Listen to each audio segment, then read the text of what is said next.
ಶುಭೋದಯ ಮಕ್ಕಳೇ, ನಾನು ನಿಮ್ಮ ರೇಣುಕಾ ಟೀಚರ್. ಇಂದು ನಾನು ಕನ್ನಡ ಪಾಠ ಮಾಡೋಕ್ಕೆ ಬಂದಿದ್ದೀನಿ.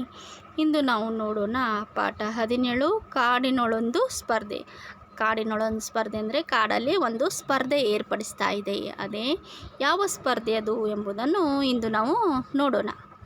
ದಟ್ಟವಾದ ಕಾಡೊಂದರಲ್ಲಿ ಗಿಡಮರಗಳೆಲ್ಲ ಚಿಗುರೊಡೆದು ಕಂಗೊಳಿಸುತ್ತಿದ್ದವು.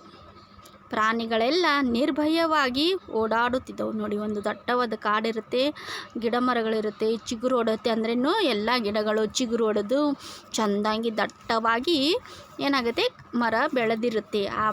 ಆ ಕಾಡಿನಲ್ಲಿ ಪ್ರಾಣಿಗಳೆಲ್ಲ ನಿರ್ಭಯ ಅಂದ್ರೇನು, ಯಾವುದೇ ಒಂದು ಭಯ ಇಲ್ಲದೆ ಓಡಾಡುತ್ತಾ ಇರುತ್ತವೆ. ನವಿಲುಗಳು ನರ್ತಿಸುತ್ತಿದ್ದವು. ನವಿಲುಗಳು ಏನು ಮಾಡ್ತವೆ, ನೃತ್ಯ ಮಾಡ್ತಾಯಿದ್ದವು. ನರ್ತಿಸುತ್ತಿದ್ದವು ಅಂದರೆ ನೃತ್ಯ ಮಾಡ್ತಾಯಿದ್ದವು. ಗಿಳಿ ಗುಬ್ಬಿಗಳು ಚಿಲಿಪಿಲಿ ಎಂದು ಉಳಿಯುತ್ತಿದ್ದವು. ನೋಡಿ, ಗಿಳಿಗಳು ಗುಬ್ಬಿಗಳು ಚಿಲಿಪಿಲಿ ಎಂದು ಉಳಿಯುತ್ತಿದ್ದವು ಅಂದ್ರೆ ಮಾತನಾಡುತ್ತಿದ್ದವು ಅಂತ ಅರ್ಥ. ಮಾತಾಡ್ತಾ ಇರ್ತವೆ ಒಂದಕ್ಕೊಂದು ಭಯ ಇಲ್ಲದೆ. ಎಲ್ಲ ಪ್ರಾಣಿ ಪಕ್ಷಿಗಳು ಸಂತೋಷದಿಂದ ಸಹಬಾಳ್ವೆ ನಡೆಸುತ್ತಿದ್ದವು. ನೋಡಿ, ಎಲ್ಲ ಪ್ರಾಣಿ ಪಕ್ಷಿಗಳು ಸಹಬಾಳ್ವೆಯಿಂದ ಅಂದರೆ ಎಲ್ಲರೂ ಕೂಡಿ ಒಟ್ಟಿಗೆ ಇರುವುದಕ್ಕೆ ಸಹಬಾಳ್ವೆ ಅಂತ ಕರೀತಾರೆ. ಸಂತೋಷದಿಂದ ಸಹಬಾಳ್ವೆಯಿಂದ ಆ ಕಾಡಿನಲ್ಲಿ ವಾಸ ಮಾಡ್ತಾ ಇರ್ತವೆ. ಕಾಡಿನ ರಾಜನಾದ ಸಿಂಹವು ಕಾಡಿನ ದಿನಾಚರಣೆಯನ್ನು ಆಚರಿಸುವ ಬಗ್ಗೆ ಚರ್ಚಿಸಲು ಪ್ರಾಣಿ ಪಕ್ಷಿಗಳ ಸಭೆ ಕರೆದಿತ್ತು. ನೋಡಿ, ಎಲ್ಲ ಪ್ರಾಣಿಗಳು ಸಭೆಗೆ ಬಂದು ಸೇರಿದವು. ಕಾಡಿನ ರಾಜ ಯಾರು? ಸಿಂಹ. ಸಿಂಹ ಏನು ಮಾಡ್ತಾರೆ, ಕಾಡಿನ ದಿನಾಚರಣೆ ಮಾಡಬೇಕು, ನಾವು ಆಚರಣೆ ಮಾಡಬೇಕು ಕಾಡಿನ ಬಗ್ಗೆ ಅಂತ ಎಲ್ಲ ಪ್ರಾಣಿ ಪಕ್ಷಿಗಳಿಗೆ ಸಭೆ ಕರೀತಾರೆ. ಸಭೆ ಕರೆದು ಎಲ್ಲರ ಪ್ರಾಣಿಗಳು ಸಭೆಗೆ ಬಂದು ಸೇರಿರ್ತಾರೆ. ಆವಾಗ ಸಿಂಹ ಹೇಳುತ್ತೆ, ಕಾಡಿನ ಎಲ್ಲ ಪ್ರಾಣಿಗಳ ಕುರಿತು ನಾವೆಲ್ಲ ಕಾಡಿನ ದಿನಾಚರಣೆ ಅದ್ಧೂರಿಯಾಗಿ ಆಚರಿಸೋಣ. ಆವಾಗ ಸಿಂಹ ಹೇಳುತ್ತೆ, ಕಾಡಿನ ದಿನಾಚರಣೆ ಮಾಡೋಣ. ಯಾವ ರೀತಿ? ಅದ್ಧೂರಿಯಾಗಿ, ತುಂಬ ಒಳ್ಳೆಯ ರೀತಿಯಿಂದ ನಾವು ಮಾಡೋಣ ಅಂತ ಹೇಳುತ್ತೆ. ಎಲ್ಲ ಪ್ರಾಣಿಗಳು ಒಕ್ಕೊರಲಿನಿಂದ ಹೌದು ಹೌದು ಎಂದವು. ನೋಡಿ, ಎಲ್ಲ ಒಕ್ಕೊರಳಿಂದ ಅಂದ್ರೇನೂ ಇಲ್ಲ, ಒಂದೇ ಮಾತಿಂದ ಎಲ್ಲರೂ ಆಯಿತು ಆಚರಿಸೋಣ ಅಂತ ಹೇಳ್ತವೆ. ಆಗ ಮೊದಲನೇ ಆನೆ ಬರುತ್ತೆ. ಆನೆ ಏನನ್ನುತ್ತೆ, ಆಯಿತು, ಆದರೆ ಈ ವರ್ಷ ವಿಶೇಷವಾಗಿ ಆಚರಿಸೋಣ. ಆವಾಗ ಆನೆ ಬಂದು ಕೇಳುತ್ತೆ, ಸರಿ, ಪ್ರತಿ ವರ್ಷ ನಾವು ಆಚರಿಸ್ತೀವಿ, ಆ ಥರ ಬೇಡ, ಏನಾದರೂ ಅದರಲ್ಲಿ ಬೇರೆ ರೀತಿಯಾಗಿ ವಿಶೇಷವಾಗಿ ಇರಲಿ ಅಂತ ಹೇಳಿದಾಗ ಆಗ ಕಾಗೆ ಬರುತ್ತೆ. ವಿಶೇಷವಾಗಿ ಎಂದರೆ ಹೇಗೆ? ಯಾವ ರೀತಿ ವಿಶೇಷವಾಗಿರಬೇಕು, ಯಾವ ಥರ ಬೇರೆ ಥರ ರೀತಿಯಾಗಿರಬೇಕು ಅಂತ ಕೇಳುತ್ತೆ ಆನೆಗೆ. ಆವಾಗ ಆನೆ ಅನ್ನತ್ತೆ ಕಾಗಕ್ಕ, ವಿಶೇಷವಾಗಿ ಅಂದರೆ ಆಟಗಳ ಸ್ಪರ್ಧೆ ನಡೆಸುವುದು, ಗೆದ್ದವರಿಗೆ ಇನಾಮು ಕೊಡುವುದು. ಬೇರೆ ಥರ ಅಂದ್ರೇನು, ಈ ಸರಿ ಏನು ಮಾಡೋಣ, ನಾವು ಆಟದ ಸ್ಪರ್ಧೆಯನ್ನು ಇಡೋಣ, ನಮ್ಮಲ್ಲೇ ಗೆದ್ದವರಿಗೆ ಇನಾಮು ಆಗಿ ಕೊಡೋಣ ಅಂತ ಹೇಳುತ್ತೆ. ಆವಾಗ ಮೊಲ ಅನ್ನತ್ತೆ, ಇಲ್ಲ, ಈ ಬಾರಿ ಆಟದ ಬದಲು ಆಶುಭಾಷಣ ಸ್ಪರ್ಧೆ ನಡೆಸೋಣ. ಆವಾಗ ಮೊಲ ಅನ್ನತ್ತೆ, ಇಲ್ಲ, ಪ್ರತಿ ಸಾರಿ ನಾವು ಆಟದ ಸ್ಪರ್ಧೆ ಎಲ್ಲ ಇಡ್ತೀವಿ, ಈ ಸಾರಿ ಆ ಥರ ಬೇಡ, ಆಶುಭಾಷಣೆ ಇಡೋಣ, ಸ್ಪರ್ಧೆ ಇಡೋಣ. ಆಶುಭಾಷಣೆ ಅಂದ್ರೇನು, ಒಂದು ವಿಷಯದ ಬಗ್ಗೆ ಮಾತನಾಡುವುದು, ಅದಕ್ಕೆ ಆಶುಭಾಷಣೆ ಅಂತ ಹೇಳ್ತೀವಿ, ಅದೇ ಇಡೋಣ ಅಂತ ಆವಾಗ ಹೇಳುತ್ತೆ ಮೊಲ. ಆವಾಗ ಆನೆ ಅನ್ನತ್ತೆ, ಏಕೆ, ಹಿಂದೆ ಆಮೆ ಜೊತೆ ಓಟದ ಸ್ಪರ್ಧೆಯಲ್ಲಿ ಸೋತಿದ್ದಕ್ಕೆ ಭಯವೇನು?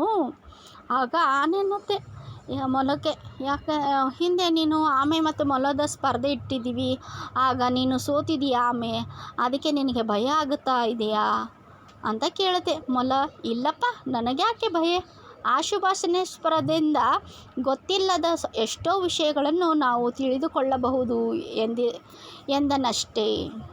ಆಗ ಮೊಲನತ್ತೆ, ಇಲ್ಲಪ್ಪ, ನನಗೇನು ಭಯ ಇಲ್ಲ, ಆಶುಭಾಷಣ ಸ್ಪರ್ಧೆ ಇಟ್ಟಿದ್ರೆ ಏನಾಗುತ್ತೆ ಗೊತ್ತಾ, ಬೇರೆ ಬೇರೆ ವಿಷಯಗಳು ನಮಗೆ ತಿಳಿಯುತ್ತದೆ. ನೋಡಿ, ಈಗ ಎಷ್ಟೊಂದು ವಿಷಯಗಳು ನಮಗೆ ಗೊತ್ತಿರಲ್ಲ, ನಾವು ಅವಾಗ ಮಾತನಾಡಿದರೆ, ಚರ್ಚೆ ಮಾಡಿದರೆ ಆವಾಗ ಹೊಸ ವಿಷಯಗಳು ಹೊರಗಡೆ ಬರುತ್ತೆ, ಅವಾಗೂ ನಮಗೂ ಗೊತ್ತಾಗ್ಬಿಡುತ್ತೆ ಯಾವ ವಿಷಯ ಏನು ಅಂತ. ಅದಕ್ಕೆ ಅಂತ ಹೇಳುತ್ತೆ ನರಿ. ಆಶುಭಾಷಣ ಸ್ಪರ್ಧೆ ಹಾಗೆಂದರೇನು? ಆಗ ನರಿಗೆ ಗೊತ್ತಿರಲ್ಲ ಆಶುಭಾಷಣೆ ಅಂದರೆ ಏನಂತ. ಹಾಗಾದರೆ ಏನು ಅಂತ ಕೇಳುತ್ತೆ. ಅವಾಗ ಮೊಲ ಹೇಳುತ್ತೆ, ಓ ನರಿರಾಯ, ನಿನಗೆ ಅಷ್ಟು ಗೊತ್ತಿಲ್ಲವಾ? ಆಶುಭಾಷಣ ಸ್ಪರ್ಧೆ ಎಂದರೆ ಸ್ಥಳದಲ್ಲಿಯೇ ಸೂಚಿಸಿದ ವಿಷಯಗಳ ಬಗ್ಗೆ ಭಾಷಣ ಮಾಡುವುದು. ಆಗ ಮೊಲ ಹೇಳುತ್ತೆ, ನರಿಯನ್ನ ನಿನಗಷ್ಟು ಗೊತ್ತಾಗಲ್ವಾ ಆಶುಭಾಷಣ ಅಂದರೆ ಏನಂತ? ಸ್ಥಳದಲ್ಲಿ ಅಂದರೆ ಇನ್ನು ನಾವು ಕಾಣುತ್ತಿರುವ ಸ್ಥಳ ಅಥವಾ ನಾವು ಕಾಣುತ್ತಿರುವ ನೋಟವು ಅದರ ಬಗ್ಗೆ ಆ ವಿಷಯದ ಬಗ್ಗೆನೇ ನಾವು ಭಾಷಣ ಮಾಡುವುದು, ಅದರ ಬಗ್ಗೆ ವಿಷಯವನ್ನು ಹೇಳುವುದಕ್ಕೆ ಆಶುಭಾಷಣ ಎಂತೀವಿ ಅಂತ ಹೇಳುತ್ತೆ. ಸಿಂಹ ಆವಾಗ ಹೇಳುತ್ತೆ, ಸರಿ, ಹಾಗಾದರೆ ನಾಳೆ ಸ್ಪರ್ಧೆಯನ್ನು ನಡೆಸೋಣ, ಎಲ್ಲರೂ ನಾಳೆ ಇಲ್ಲಿಯೇ ಸೇರೋಣ. ಹಾಗಾದರೆ ಸರಿ, ನಾಳೆ ನಾವು ಏನು ಮಾಡೋಣ, ಸ್ಪರ್ಧೆ ನಡೆಸೋಣ, ಎಲ್ಲರೂ ಇಲ್ಲೇ ಬಂದು ಸೇರೋಣ. ಮರುದಿನ ಎಲ್ಲ ಪ್ರಾಣಿಗಳು ಒಂದೆಡೆ ಸೇರಿದವು. ಆಶುಭಾಷಣ ಸ್ಪರ್ಧೆಗೆ ತೀರ್ಪುಗಾರನಾಗಿ ಕೋಗಿಲೆ, ಕೋತಿ ಮತ್ತು ತೋಳವನ್ನು ಆಯ್ಕೆ ಮಾಡಲಾಗಿತ್ತು. ನೋಡಿ, ಎಲ್ಲರೂ ಮರುದಿನ ಅಲ್ಲೆಲ್ಲ ಸೇರ್ತಾರೆ. ಆಶುಭಾಷಣ ಸ್ಪರ್ಧೆಗೆ ತೀರ್ಪುಗಾರ ಬೇಕಲ್ವ, ಯಾರಾದರೂ ತೀರ್ಪು ಮಾಡಬೇಕು, ಯಾರ್ದು ಚೆನ್ನಾಗಿದೆ ಅಂತ ಹೇಳಬೇಕು. ಅದಕ್ಕೆ ಕೋಗಿಲೆ, ಕೋತಿ ಮತ್ತು ತೋಳವನ್ನು ಆಯ್ಕೆ ಮಾಡಿ ಅಲ್ಲಿ ಕೂಡಿಸ್ತಾರೆ. ತೀರ್ಪುಗಾರರ ಸ್ಪರ್ಧೆ ಪ್ರಾರಂಭವಾಗುವುದಕ್ಕೆ ಮುನ್ನ ವಿಷಯಗಳನ್ನು ಚೀಟಿಯಲ್ಲಿ ಬರೆದು ಡಬ್ಬಿಯಲ್ಲಿ ಹಾಕಿದರೆ ಸ್ಪರ್ಧೆ ಪ್ರಾರಂಭವಾಯಿತು.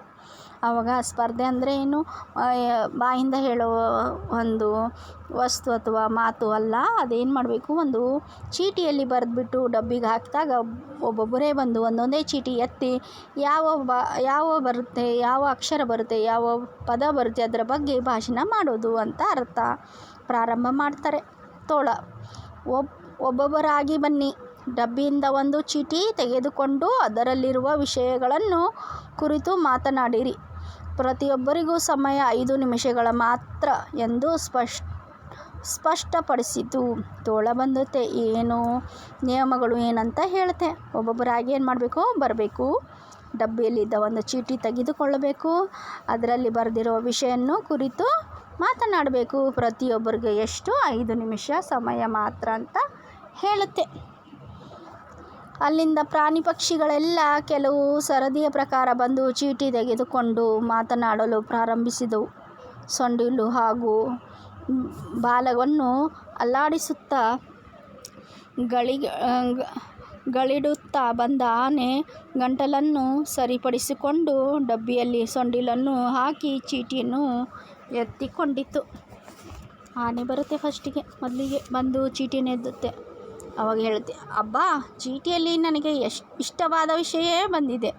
ಅದು ಯಾವುದಂದರೆ ರೇಡಿಯೋ. ರೇಡಿಯೋ ಒಂದು ಸಂಪರ್ಕ ಸಾಧನ. ರೇಡಿಯೋ ಕಂಡುಹಿಡಿದವರು ಮಾರ್ಕೋನಿ. ಇದರಲ್ಲಿ ಚಿಂತನ, ಕೃಷಿ, ಸಮಾಚಾರ, ಶಿಕ್ಷಣ, ವಾರ್ತೆ, ಕ್ರೀಡೆ, ಸಂದರ್ಶನ, ರಾಜಕೀಯ, ಮನೋರಂಜನೆ, ಚಿತ್ರಗೀತೆ, ವಾರ್ತೆ ಇತ್ಯಾದಿ ಕಾರ್ಯಕ್ರಮಗಳು ಪ್ರಸಾರವಾಗುತ್ತವೆ. ದೇಶ ವಿದೇಶದ ಸಮಾಚಾರವನ್ನು ತಕ್ಷಣವೇ ಇದರ ಮೂಲಕ ತಿಳಿಯಬಹುದು. ಇದರಲ್ಲಿ ಪ್ರಸಾರವಾಗುವ ಚಿಣ್ಣರ ಚುಕ್ಕಿ ಚಿನ್ನ ಮತ್ತು ಕೇಳಿ ಕಲಿ ಕಾರ್ಯಕ್ರಮ ಎಂದರೆ ನನಗೆ ಅಚ್ಚುಮೆಚ್ಚು. ಆಗ ಆನೆ ಬರುತ್ತೆ. ಆನೆಗೆ ಸಿಕ್ಕಿರೋ ವಿಷಯ ರೇಡಿಯೋ ಬಗ್ಗೆ ಅವನು ಹೇಳಕ್ಕೆ ಪ್ರಾರಂಭಿಸುತ್ತೆ. ಇದು ಒಂದು ಸಂಪರ್ಕ ಸಾಧನ. ರೇಡಿಯೋ ಕಂಡುಹಿಡಿದವರು ಯಾರು, ಮಾರ್ಕೋನಿ ಅಂತ ಹೇಳುತ್ತೆ. ಹಾಗೆ ಇದರಲ್ಲಿ ಏನೇನೆಲ್ಲ ನಾವು ಕೇಳ್ಬೋದು, ಚಿಂತನ ಕೇಳ್ಬೋದು, ಕೃಷಿ ಸಮಾಚಾರ ಕೇಳ್ಬೋದು, ಶಿಕ್ಷಣ ವಾರ್ತೆಯನ್ನು ಕೇಳ್ಬೋದು, ಕ್ರೀಡೆ ಬಗ್ಗೆ ಕೇಳ್ಬೋದು, ಸಂದರ್ಶನ ಮಾಡ್ಬೋದು, ರಾಜಕೀಯ ಬಗ್ಗೆ ತಿಳ್ಕೊಬೋದು, ಮನೋರಂಜನೆಗಾಗಿ ಚಿತ್ರಗೀತೆಗಳು ಹಾಕ್ತಾರೆ, ವಾರ್ತೆಗಳನ್ನು ಕೇಳ್ತೀವಿ. ಈ ಥರ ಅನೇಕ ಕಾರ್ಯಕ್ರಮಗಳು, ವಿದೇಶದ ಸಮಾಚಾರಗಳು ನಾವೇನು ಮಾಡ್ಬೋದು, ತಕ್ಷಣವೇ ಕೇಳಬಹುದು ಅಂತ ಹೇಳುತ್ತೆ.